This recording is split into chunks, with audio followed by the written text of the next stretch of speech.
Hi friends, advocate അഞ്ജലിയുടെ ഏറ്റവും പുതിയ പ്രൊമോയുടെ വിശേഷങ്ങളിലേക്ക് നമുക്ക് പോകാം. അപ്പോൾ ഇന്നത്തെ എപ്പിസോഡ് എന്ന് പറയുന്നത് കുറച്ച് അധികം സംഭവബഹുലമായ കാഴ്ചകൾ നിറഞ്ഞത് തന്നെയായിരുന്നു.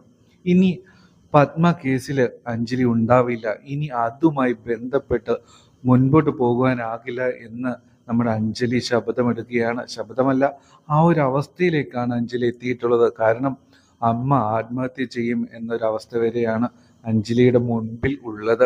അപ്പോൾ തനിക്ക് വലുത് തൻ്റെ അമ്മയാണ്.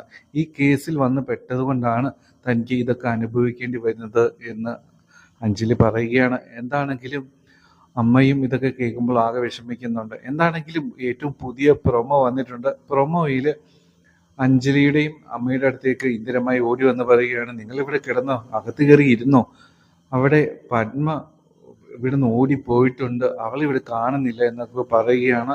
അങ്ങനെയാണ് പ്രൊമോയിൽ ആദ്യം കാട്ടുന്നത്. അപ്പോൾ എന്താണെങ്കിലും അഞ്ജലി പത്മയെ തേടി ഇറങ്ങുന്നു. അവസാനം പത്മയെ കണ്ടെത്തി എന്ന് നമുക്ക് മനസ്സിലാവുകയാണ്. കാരണം ഹൃദയം തകർന്ന ചങ്ക് പൊട്ടി പത്മ എവിടെയൊക്കെയോ പോവുകയാണ്. ഒരുപക്ഷെ ആത്മഹത്യ ചെയ്യാം എന്നൊക്കെ ആ കുട്ടി വിചാരിച്ചിട്ടുണ്ടാവും. എന്താണെങ്കിലും പത്മയെ കണ്ടെത്തുകയാണ് അഞ്ജലി.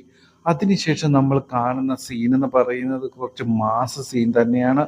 അഞ്ജലി അർജുനെയും കൂട്ടിയിട്ട് ചെല്ലുകയാണ് കാർത്തികിൻ്റെ അടുത്തേക്ക്. കാർത്തികിനെ കൈകാര്യം ചെയ്യുന്നത് എന്താണെങ്കിലും നാളത്തെ എപ്പിസോഡിൽ കാണുവാനായിട്ട് സാധിക്കും. കാരണം എന്താണെങ്കിലും പത്മ ചങ്ക് പൊട്ടി പോകുന്നത് കാണുമ്പോൾ ഒരിക്കലും അഞ്ജലിക്ക് സഹിക്കില്ല.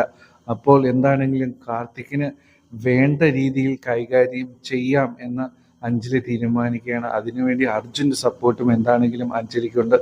എന്താണെങ്കിലും നാളത്തെ എപ്പിസോഡിൽ അടിപൊളി കുറേ കാഴ്ചകൾ നിങ്ങൾക്കായി കാത്തു വെച്ചിട്ടുണ്ട്. എന്താണെങ്കിലും കൂടുതൽ വീഡിയോസിനായി നമ്മുടെ ചാനൽ സപ്പോർട്ട് ചെയ്യണം എന്ന് നിങ്ങളോട് വളരെ എളിമയായിട്ട് റിക്വസ്റ്റ് ചെയ്യാണ്. കാത്തിരിക്കുക കൂടുതൽ വീഡിയോസിനായി. Take care, bye by.